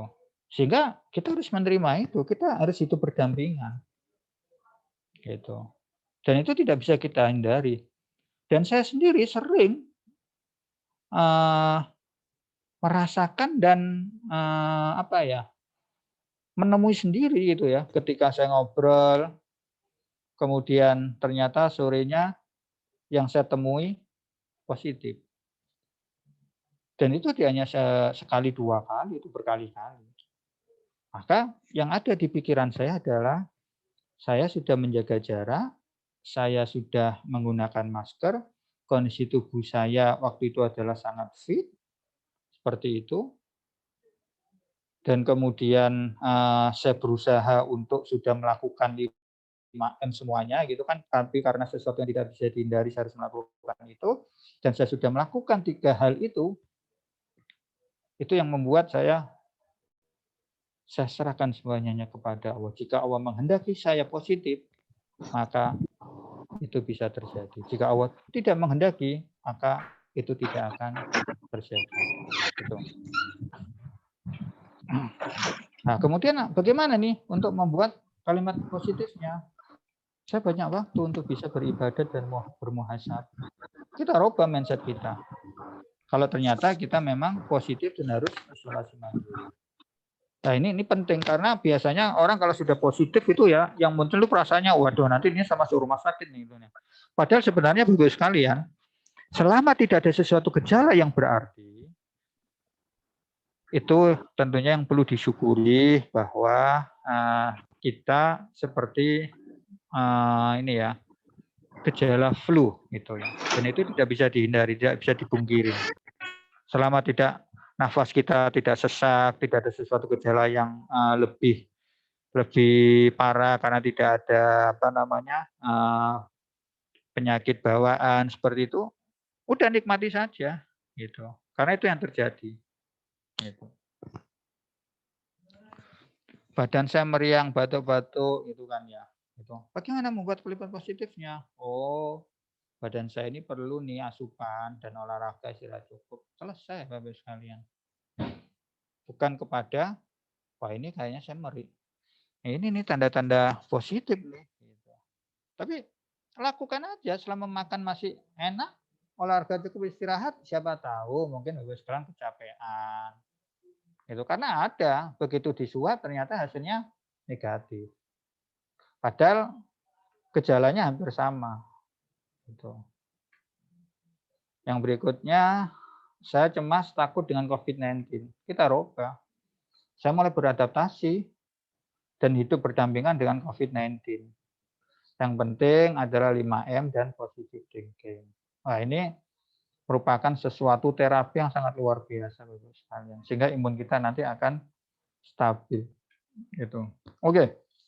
Kita perlu coba ya yang tadi saya sampaikan, apakah benar nih ya, apakah benar nih ucapan, kemudian pikiran, kemudian perilaku itu bisa menjadi satu kesatuan. Kita akan coba, kita akan buktikan, ya. Sehingga nanti saya berharap Bapak sekalian perlu untuk melakukan, sehingga nanti tahu, oh ternyata benar nih, ya. Karena ini sangat penting sekali untuk bisa Bapak sekalian melihat nanti, oh ternyata ini benar nih bahwa ucapan pikiran itu menjadi satu kesatuan, ya. Silakan Bapak sekalian, jari ya tangan kanan sama tangan kiri telapaknya itu dirapatkan seperti berdoa seperti ini. Silakan. Ya. Kira-kira setelah melakukan seperti ini kedua tangannya, jari tengah itu sama atau berbeda? Lihat dulu. Oke. Silakan dicoba. Jari tengahnya Anda lihat sama atau berbeda? Saya yakin pasti sama ya. Oke. Setelah itu Bapak sekalian, ya, kita seperti mencoba menggunakan tongkatnya Harry Potter gitu ya. Kita akan lihat, kita buktikan benar nggak ucapan, pikiran, dan perasaan dan tindakan itu menjadi satu kesatuan. Silakan matanya dipejamkan. Kemudian tangan kanan, ya, tangan kanan itu dihentakkan seperti ini dan fokus kepada jari tengah Anda dan kemudian ucapkan jari tengah saya panjang, lebih panjang, sangat panjang, lebih panjang, benar-benar panjang, dan sangat panjang. Ucapkan berkali-kali, fokuskan kepada jari tengah Anda dan kemudian hentakkan tangannya seperti ini dan bayangkan terus dan rasakan bahwa jari tengah Anda yang sebelah kanan semakin panjang, tambah panjang, tambah panjang. Tambah panjang, sangat panjang, tambah panjang. Oke. Kemudian sekarang coba kedua tangan Anda, ya. Anda temukan lagi kira-kira nih jari tengah kanan Anda itu lebih panjang atau tetap? Silakan ditulis di kolom chat. Saya kepingin tahu. Kira-kira panjang, tetap, atau seperti apa?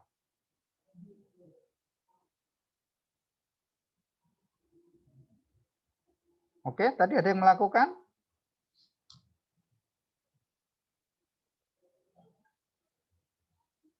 Oke, lebih panjang. Ada lagi yang melakukan, yang lainnya panjang. Oke. Tetap. Oke, sama, tetap. Oke.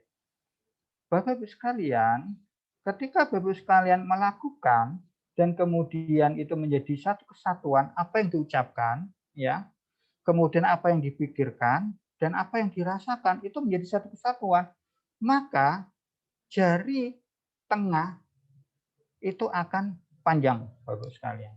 Karena kita melakukannya itu menjadi satu kesatuan. Makanya kita ucapkan, kita bayangkan, dan kita rasakan benar-benar panjang. Gitu. Sekarang kita kembalikan lagi, ya. Kita kembalikan lagi, kita ucapkan, kita pikirkan, dan kita rasakan, ya. Jari tengah tangan kanan saya kembali normal, kembali normal, kembali normal, kembali normal, kembali normal. Oke. Kemudian Anda temukan lagi, kira-kira kembali normal atau tetap panjang? Silakan ditulis di kolom chat.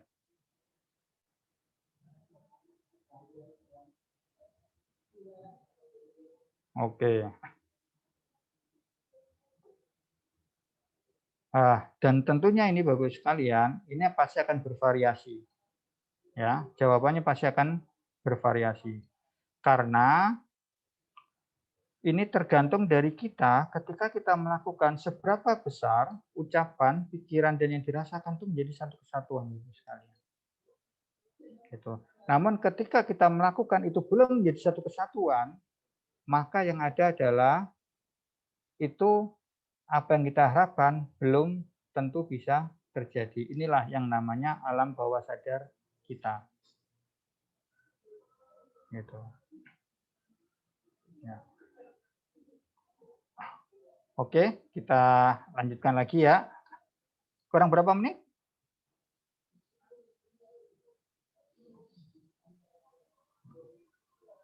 Oke, saya akan percepat ya. Oke. Oke, Pak. Jadi Bapak sekalian, Tinggal 10 menit lagi, Pak. 10 menit. Oke, saya percepat. Oke. Jadi di sini Bapak sekalian, inilah yang merupakan sebuah strategi ya, yang perlu kita lakukan ketika Bapak sekalian melihat gambar yang di atas. Ya. Kira-kira pasti Bapak sekalian akan melihat ini adalah gambar orang yang sedih, gambar orang yang cemas. Gitu. Kenapa? Karena Bapak sekalian memperhatikan ternyata ketika perasaannya itu terjadi, pikirannya itu menjadi satu kesatuan, maka dalam fisiknya itu muncul, dalam tubuhnya itu terjadi. Enggak ada orang yang cemas takut itu seperti yang gambar di bawah. Karena kalau gambar di bawah itu adalah gambar yang bahagia, gambar yang dia mempunyai sebuah semangat. Nah, itulah yang saya sampaikan tadi bahwa antara ucapan, perbuatan, dan tingkah laku itu menjadi satu kesatuan.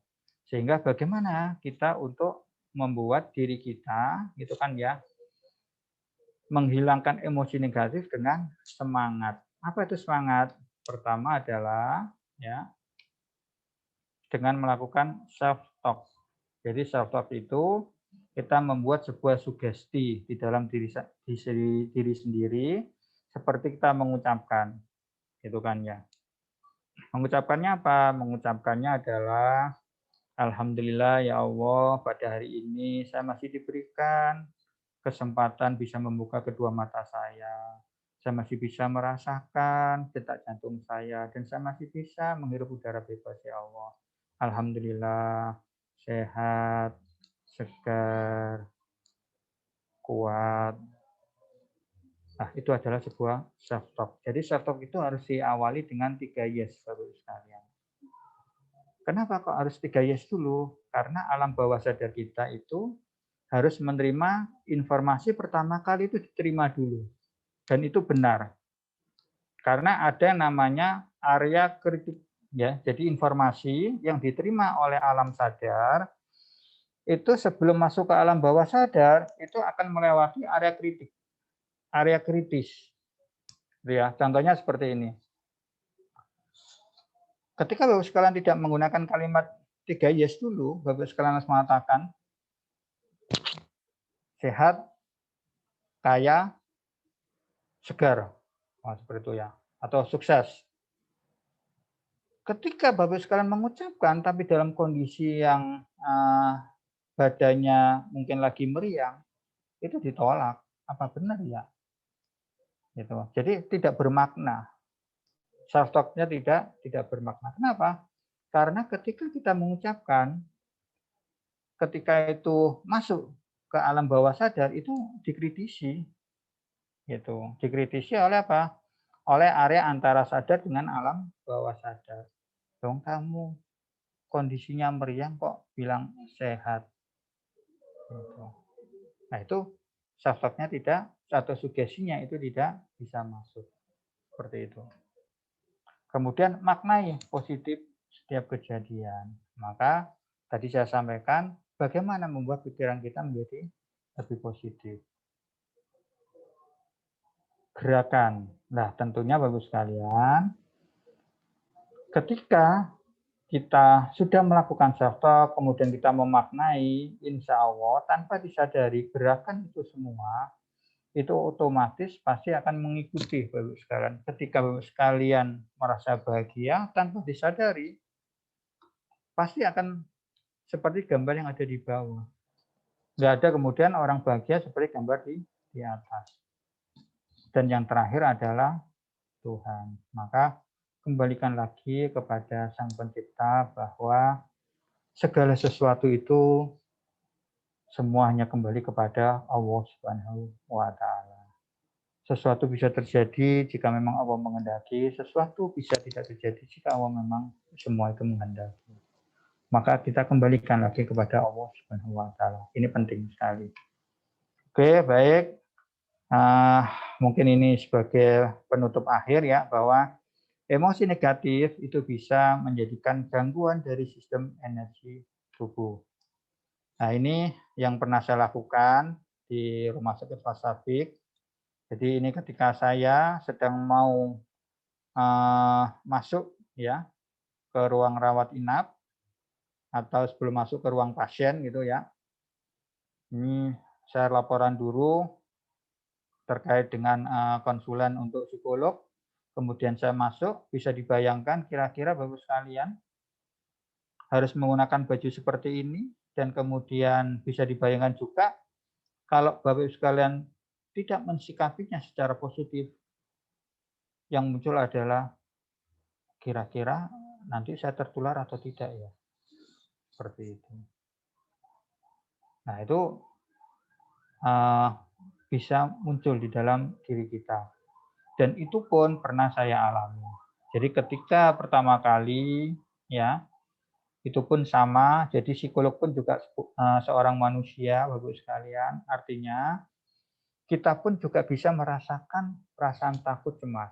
Namun bedanya adalah ketika kita merasakan itu semua, apa yang harus kita lakukan untuk mengatasi itu bedanya. Karena kita sudah bisa mengidentifikasi, oh ini saya cemas nih, oh ini saya takut. Apa nih yang harus saya lakukan? Bagaimana saya merubah semua itu menjadi sesuatu yang positif.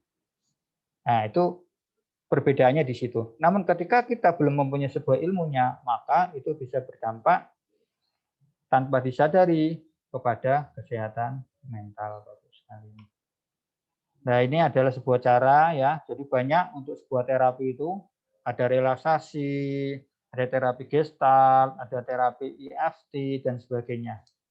Jadi mungkin itu ya yang bisa saya sampaikan pada kesempatan hari ini. Semoga ini bisa bermanfaat dan bisa menjadikan sebuah ilmu, sebuah informasi dan pengayaan kita bahwa pentingnya kita untuk mengenali diri kita sehingga kita tahu ternyata kira-kira kita itu sedang mengalami enggak kesehatan mental kita. Itu. Mungkin itu yang bisa saya sampaikan. Terima kasih. Saya kembalikan lagi kepada moderator. Baik, terima kasih Bapak atas materi yang telah diberikan. Semoga bermanfaat ya ilmunya.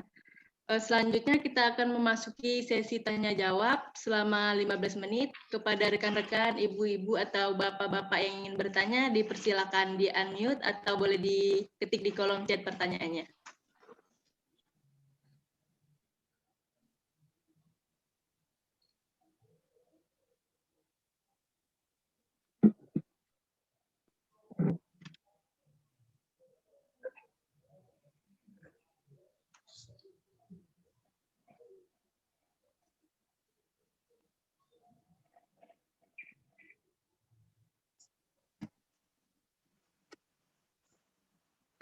Oke, assalamualaikum. Waalaikumsalam. Waalaikumsalam. Silakan Dok, saya Ibu Hermawati. Oke, alhamdulillah dari tadi saya mengikuti penjelasan dari dokter dan informasi tersebut sangat membantu. Ya, Dok ya. Di saat kita WFH sekarang kadang-kadang ada perasaan apa yang dokter jelaskan tadi setelah kita mengevaluasi diri kita sendiri. Dan dari informasi tersebut ya Dok ya, sebenarnya kesehatan itu kembali dari diri kita sendiri ya. Jadi kita apabila kita be positive thinking, imun kita akan meningkat dari level 1, 2 atau 3 tersebut. Saya kali ini tidak bertanya, hanya mengucapkan terima kasih. Informasinya sangat membantu. Terima kasih, Dok. Ya, sama-sama. Baik, terima kasih kepada Ibu Hermawati. Jika ada yang ingin bertanya, boleh di-unmute aja ya. Saya moderator. Assalamualaikum warahmatullahi wabarakatuh. Waalaikumsalam. Assalamualaikum warahmatullahi wabarakatuh. Baik Pak, saya perkenalkan nama saya Ananda Mauludi Humaydi dari Prodi KPI Komunikasi Penyiaran Dakwah Fakultas Agama Islam. Saya ingin bertanya bagaimana sih Pak respon baik gitu untuk yang terkena itu, jadi orang yang terkena kan juga ditinggal, lalu banyak hujatan atau banyak sindiran-sindiran kena gitu, jadinya kurang support, akhirnya dia pun jadi kayak terpuruk gitu Pak. Nah, yang saya ingin tanyakan di sini bagaimana untuk masyarakat itu untuk tidak kayak biar tidak menjustifikasi atau bisa jadi menghakimi gitu Pak, agar tidak adanya seperti tindakan seperti itu gitu Pak. Baik, wassalamualaikum warahmatullahi wabarakatuh. Waalaikumsalam warahmatullahi. Langsung dijawab. Baik ya. Boleh Baik, terima langsung kasih dijawab, Pak.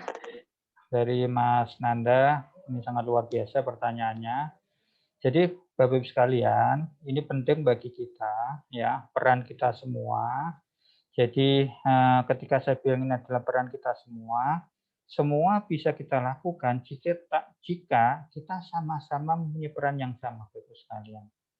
Namun ketika kemudian kita menganggap bahwa ini adalah peran hanya dari sebagian orang, maka untuk bisa meminimalkan ya yang tadi disampaikan oleh Mas Nanda tadi, itu tentunya effortnya sangat besar, sangat luar biasa sekali effortnya. Namun ketika kita mempunyai peran yang sama, Bapak Ibu sekalian, dan yang saat ini mungkin mempunyai peran yang sangat luar biasa, yaitu sebagai mahasiswa, punya peran untuk mengedukasi, punya peran untuk memberikan sebuah role model, sebuah contoh, bahwa orang yang dikatakan itu confirm atau itu positif, itu sebenarnya, Bapak-Ibu sekalian, adalah selama yang bersangkutan itu bisa menjaga diri, kemudian isoman, dan kita memberikan bantuan, maka yang jelas tidak menutup kemungkinan itu akan mengurangi dampak yang tidak yang kita harapkan. Contohnya seperti ini, Bapak sekalian. Mungkin ada tetangga yang kemudian dia positif, kemudian dia isoman di rumah, itu kan ya. Kemudian kita tinggal di sebelahnya, dan kemudian kita bisa memberikan contoh, gitu ya. Contohnya apa? Ketika dia sudah isoman, Bapak sekalian, tentunya kan tidak mungkin dia akan keluar dari rumah, kan gitu kan ya. Sehingga apa yang bisa kita lakukan? Kita memberikan supporting, kita memberikan bantuan. Bantuan apa? Mungkin bantuan untuk memberikan makanan atau mungkin bantuan-bantuan yang lain. Dan itu pun seminimal mungkin kita hindari untuk berinteraksi. Kita bisa menaruh itu di depan rumahnya.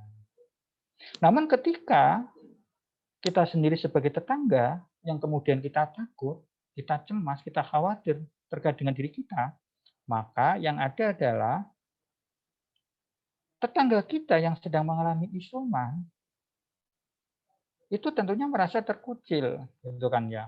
Yang seharusnya kita bisa memberikan support, mulai dari support makanan, mungkin support motivasi, mungkin support yang lain, itu bisa kita berikan, gitu. Namun ketika kita merasa cuek, kemudian kita merasa takut, cemas, maka apa yang terjadi? Tidak untuk kemungkinan yang isoman tadi itu merasa terasingkan. Sehingga inilah peran kita semua, Bapak sekalian. Ini penting. Saya sampaikan ini penting. Jadi kalau kemudian kita menyerahkan peran ini hanya kepada salah satu, gitu ya, salah satu pihak, tentunya effort itu sangat luar biasa.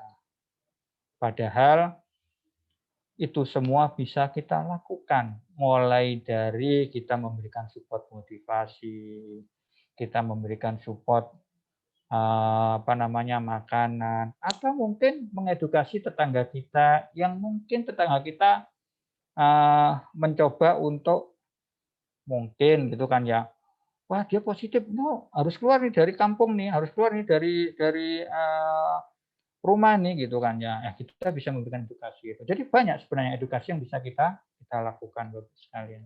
Seperti itu.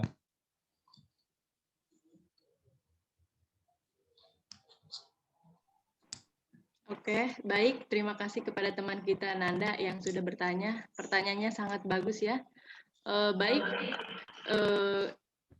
yang mau bertanya silakan di-unmute aja. Ibu-ibu yang mau bertanya silakan ya.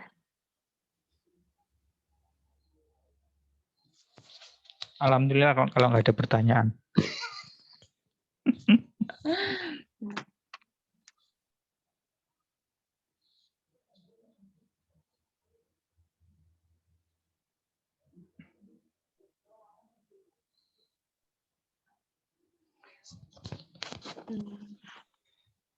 Sepertinya sudah tidak ada yang ingin bertanya lagi.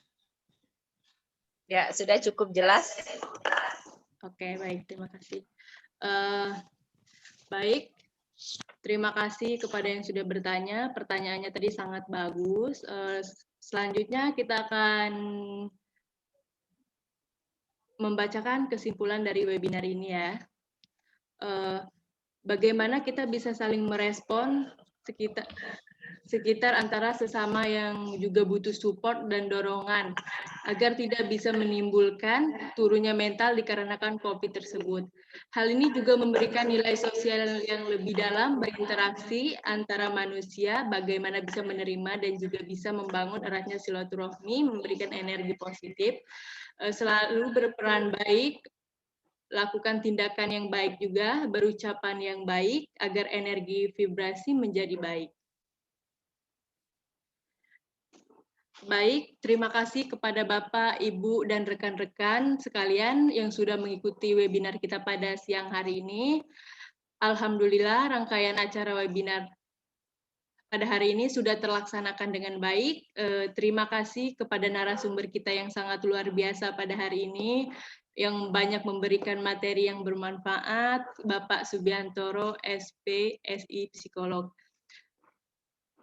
yang sudah berbagi ilmunya kepada kita ya. Mohon maaf jika ada salah kata atau perbuatan selama acara webinar ini berlangsung. Saya Novia Listina pamit undur diri. Terima kasih atas perhatiannya. Wassalamualaikum warahmatullahi wabarakatuh. Selanjutnya saya akan Terima kasih Pak Subiantoro. Sama-sama, terima kasih semuanya. Sukses selalu. Selanjutnya saya sehat. akan Pak. kembalikan kepada Ya, sama-sama. MC Anggi sekarang. Ya, baik. Terima kasih kepada Novia Listina selaku moderator dan narasumber kita pada siang hari ini, yaitu Bapak Subiantoro, SPI Psikolog. SPSI Psikolog. Alhamdulillah kita telah sampai di penghujung acara. Sebelum saya menutup webinar pada siang hari ini, agenda selanjutnya adalah dokumentasi. Maka diharapkan Bapak, Ibu, rekan-rekan peserta webinar yang kami hormati dan kami banggakan agar mengaktifkan kameranya.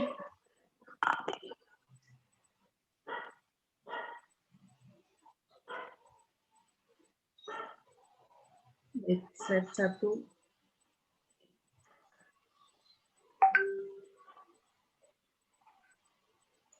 Satu, dua, tiga. Slide kedua. 1, 2, 3. Ya, terima kasih kepada Bapak Ibu peserta webinar dan rekan-rekan yang sudah mengaktifkan kameranya. Sebelum Bapak Ibu rekan-rekan peserta webinar meninggalkan Zoom meeting, diharapkan mengisi absen dengan mengklik link yang sudah tersedia di kolom chat ya. Mohon izin untuk live terlebih dahulu. Sukses semua untuk Bapak Ibu sekalian. Tetap sehat, sehat, sehat. Alhamdulillah, terima kasih. Sehat, sehat, sehat. Terima kasih, Pak. Sama-sama. Please